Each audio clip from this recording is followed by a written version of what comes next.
entre le 20 septembre et le 20 octobre 2025.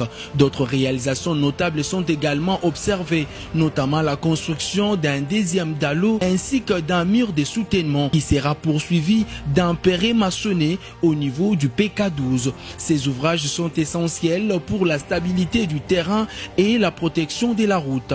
Le mur de soutènement permet de retenir la terre sur les zones en pente ou humide, prévenant ainsi tout glissement des terres, tandis que perret maçonné fait de pierres liées au mortier protège les talus enromblés contre le ravin causé par le coulement surfacique et le boulement lors de la poussée des terres.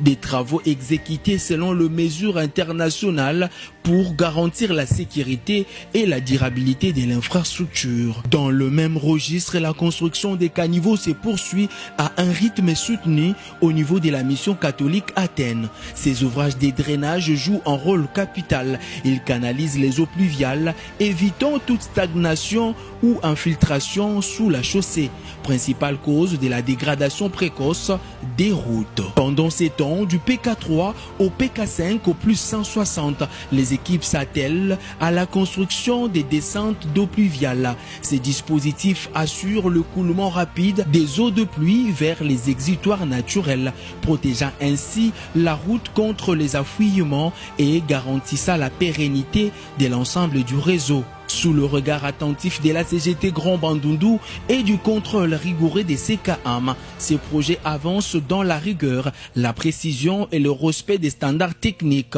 symbolisant l'engagement du gouvernement congolais à moderniser les infrastructures routières au service du développement du Kwilu et de toute la République démocratique du Congo.